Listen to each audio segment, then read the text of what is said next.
ఎంతో ప్రాశస్త్యం కలిగిన తెలంగాణ రాష్ట్రంలోని రంగారెడ్డి జిల్లా చందానగర్ రాజీవ్ నగర్ లో ఉన్న శ్రీ శ్రీ శ్రీ గండమ్మ తల్లి దేవాలయం భక్తకోటికి ఇలవేలుపుగా మారింది. ఈ నేపథ్యంలోని సోమవారం ఉదయం 8:30కు నూతనంగా నిర్మించబడిన గర్భాలయం గోపురం మరియు కలశ ప్రతిష్ఠ కార్యక్రమం అంగరంగ వైభవంగా జరిగింది. ఈ మేరకు ఆలయ కమిటీ చైర్మన్ మిర్యాల రాఘవరావు ఆధ్వర్యంలో పండితుల సమక్షంలో ప్రతిష్ఠ కార్యక్రమాన్ని నిర్వహించారు. ఈ సందర్భంగా ప్రముఖులు కూడా ఈ కార్యక్రమానికి విచ్చేశారు. గర్భాలయ గోపురం మరియు కలశ ప్రతిష్ఠ కార్యక్రమం సందర్భంగా పలు కార్యక్రమాలను కూడా నిర్వహించారు. ఈ సందర్భంగా గణపతి పూజ, పుణ్యవచనం, పంచద్రవ్య ప్రాసన, దీక్షాధారణ, అంకురార్పణ, జలాదివాసం, ధాన్యాదివాసం, సైనాదివాసం, మండప దేవత ఆరాధనలు, హోమాలు, కలశ స్థాపన, పూర్ణ కుంభాభిషేకం వంటి కార్యక్రమాలు నిర్వహించారు. ఈ కార్యక్రమంలో ఆలయ కమిటీ చైర్మన్ మిర్యాల రాఘవరావుతో పాటు మిర్యాల ప్రీతం, యామిని ప్రీతం, శేర్లింగంపల్లి కాంగ్రెస్ పార్టీ అసెంబ్లీ నియోజకవర్గ ఇన్ఛార్జి జగదీశ్వర్ గౌడ్ యాదయ్య, రాగం నాగేందర్ యాదవ్, తిరుపతి రెడ్డి త్రినాథరావు మరియు వివిధ రంగాలకు చెందిన పలువురు అధిక సంఖ్యలో పాల్గొన్నారు.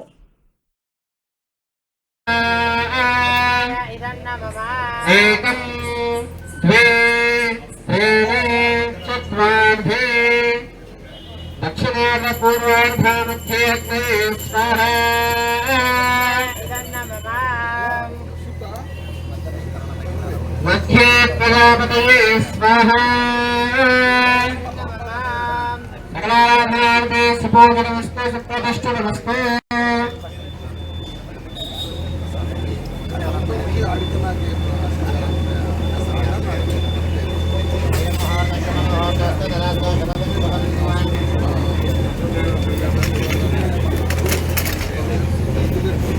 ఏకం ద్రవ్యాన్ని దద్యాత్.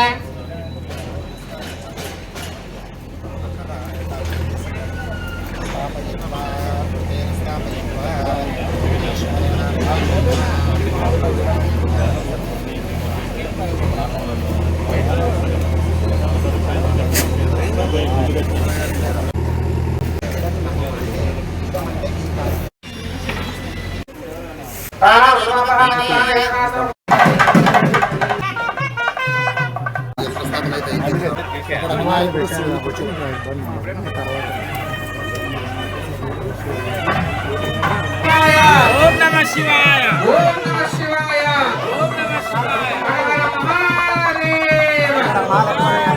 శంభో శంకర. ఓ శంకర. హర హర మహాదేవ. హర హర మహాదేవ. శంభో శంకర.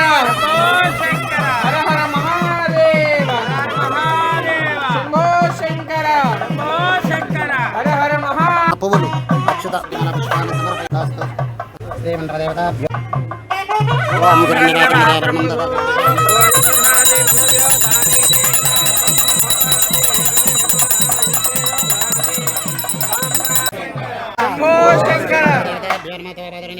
సమర్పయామి. శ్రీమండలదేవతానుగ్రహాక్ష సిద్ధిరస్తు తదాస్తు. సర్వం పరమేశ్వరార్పణమస్తు. తదాస్తు. సమర్పయామి. తర్వాత సిమెంట్ అంతా చేసి నీటికి చేసిన తర్వాత ఈశాన్యం బహిర్దేశే అధిష్ఠ నిరసనం